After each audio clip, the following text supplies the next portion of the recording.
Oke, kita langsung lanjut. Ya. Sudah bergabung bersama kami juga ada Bang Boyamin Saiman, Koordinator MAKI.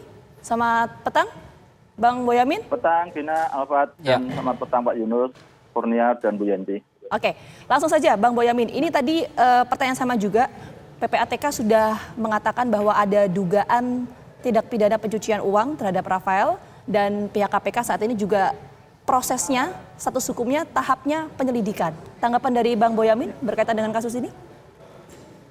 Sebelum ke sana, saya ingin memohon kepada Paduka Yang Mulia Pak Presiden Insinyur Joko Widodo segera membuat menetapkan rancangan undang-undang perampasan aset itu diambil alih untuk menjadi Perpu, peraturan pemerintah pengganti undang-undang. Ini jika beliau, Pak Presiden, masih menyayangi negeri ini. Karena kalau tidak akan disahkan atau tidak dijadikan Perpu perampasan aset itu, ini akan jungkir balik PPATK, KPK kayak apapun, kasihan gitu, terus terang aja begitu. Karena ini kita bersyukur masih pada posisi bersyukur pada Allah yang Maha Kuasa karena menunjukkan jalan. Nanti lama-lama Allah jengkel tidak pernah ditunjukkan jalan loh. Ini kan misalnya kasus ini misalnya ditunjukkan seorang anak 20 tahun menghajar anak umur 15 tahun, terus jadi rame. Terus sebelum-sebelumnya dalam kasus yang terkait dengan pajak itu ada agak geng besar, terus kemudian ada yang satu merasa cukup mengundurkan diri, terus dia bikin usaha. Nah setelah bikin usaha nampaknya pecah kongsi sama lawan kongsinya dilaporkan KPK. Nah ketika dia dipanggil KPK dia buka-bukaan yang lain, akhirnya terbongkar kasus besar. Itu karena Allah masih menyayangi kita, kalau sudah tidak menyayangi kita apa kan itu. Nah proses ini pun saya tetap menghargai, memberikan selamat kepada PPATK termasuk Pak Yunus Hussein yang membesarkan PPATK. Karena apapun proses-proses ini menjadi berkesinambungan dan akhirnya akan goal. Yakinlah kalau urusan ini kalau sudah penyelidikan dan PPATK berani mendeklar uang yang mutasi itu 500 miliar. Meskipun saya yakin paling tidak separuhnya Pak Yunus Hussein itu bisa jadi 250 miliar lah uang yang sebenarnya. Kira-kira gitu. Ini pasti menggelinding lah. Nanti pasti saya yakin, kalau bicara yakin kan boleh aja sampai penyidikan, penetapan tersangka, sampai persidangan. Dan ini akan menunjukkan pada kita semua bahwa bagaimanapun Anda menyembunyikan uang, maka selalu akan ketahuan. Masa negara kalah dengan penjahat kan? Jadi ini saya yakin sih kesempatan itu akan kita tunggu. Masih. Tapi kan menetapkan Perpu atau menjadikan RUU jadi undang-undang perampasan aset itu kan tidak mudah, tidak gampang, tidak cepat begitu. Kalau itu tidak juga disahkan, apa dampaknya bagi kasus-kasus seperti ini? Apakah memang sama sekali tidak bisa terungkap jika tidak ada kasus pemicunya begitu? Ya buktinya sekarang kan mulai dulu geng besar ketahuan gara-gara saya contohkan itu, ini geng kecil gitu kan, kira-kira gitu. Dan terungkapnya oleh urusan lain. Kalau nanti semakin kecil dan semakin terstruktur, sistemik dan masif akan sulit lagi gitu. Jadi penegak hukum hanya dikepreti aja nanti ke depannya. Dan inilah langkah-langkah berikutnya apa yang terjadi.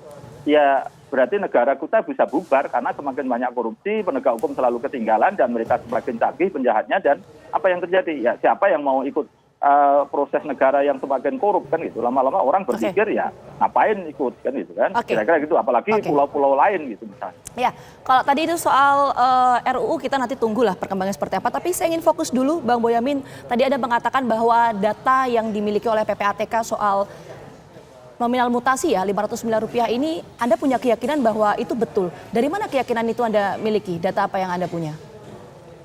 Jadi pengalaman saya, kalau PPATK itu ketika datanya kira-kira masih di bawah 50%, Anda doorstop ke kantornya sana, di depan pintu nggak akan ngomong.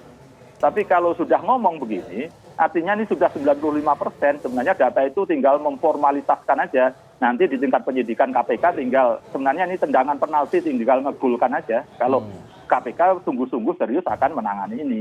Jadi keyakinan saya di situ. Tapi nanti kalau mangkrak ya akan saya gugat ke pra-peradilan, dia semakin terbuka. Sebenarnya apa yang nanti termohonnya KPK, termohon duanya PPATK kan saling buka-bukaan kalau perlu di hadapan hakim. Kan. Itu cara-cara saya membantu negara. Ya, Pak Yunus melihat hal itu juga tadi yang disampaikan oleh Bang Boyamin bahwa akan ada potensi sampai di tahap penyidikan hingga perampasan aset? Jadi begini, penyelidikan itu kan mencari terang mengenai kasusnya, apakah ada tindak pidana dan siapakah calon pelakunya, itu yang dicari dalam penyelidikan. Nah, dalam ketentuan yang ada di KUHP ataupun putusan MK, untuk bisa naik ke penyelidikan minimal ada 2 alat bukti yang diperlukan. Itu namanya bukti permulaan yang cukup. Misalnya alat bukti itu ada katakanlah dokumen transaksi, ada pengakuan, ada kesaksian, ada petunjuk, ada bukti-bukti surat. Nah 2 saja dari alat bukti yang terkait dengan unsur, misalnya unsur gratifikasi itu, kalau sudah ada 2 alat bukti tadi dari setiap unsur gratifikasi, sudah bisa ditingkatkan menjadi penyidikan. Sudah ada tindak pidana dan sudah ada calon pelakunya. Nah, dikeluarkanlah sprindik untuk menyidik. Jadi kemungkinan ke sana cukup besar kalau menurut saya.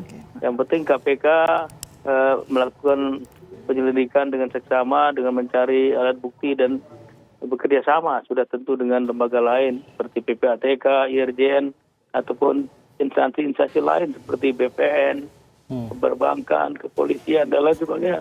Kalau saya yakin mencari bukti permulaan yang cukup itu tidak terlalu sulit buat KPK yang berpengalaman.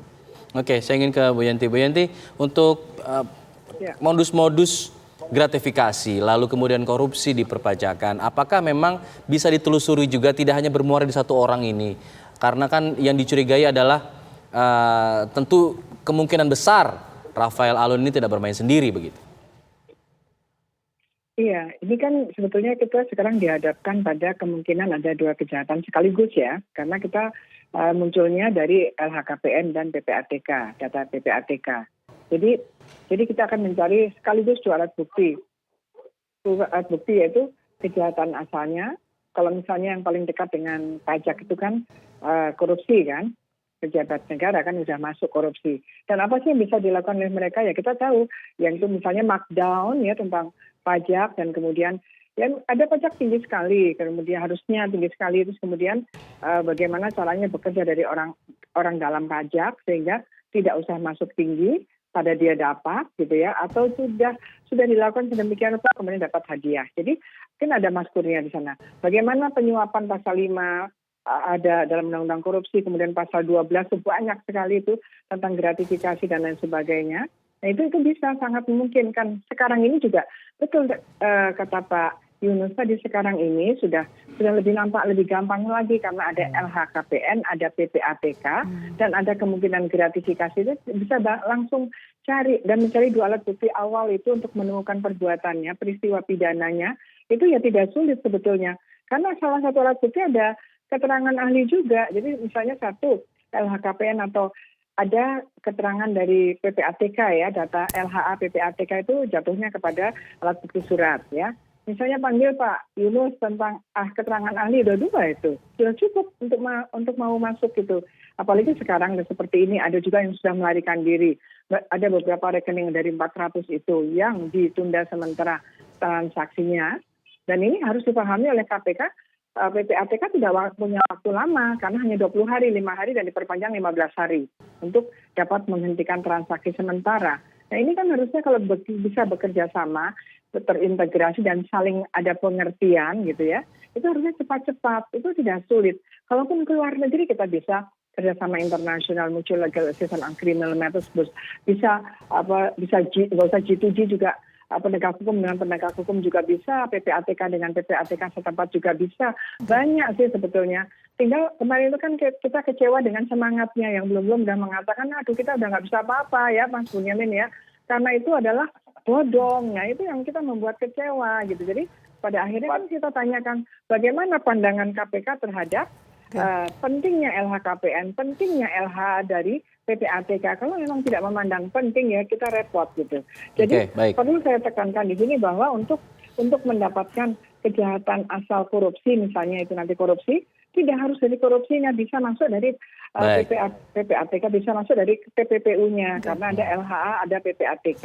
Demikian. Baik, terima kasih Bu Yanti. Kita akan tunggu nanti bagaimana kemudian KPK menelusuri lagi apakah naikkan menjadi penyidikan atau tidak. Kita akan tunggu saja dari KPK. Terima kasih Bu Yanti, terima kasih Pak Yunus, terima kasih Bang Boyamin, terima kasih Bang Kurnia tadi sudah bergabung bersama kami. Selamat sore.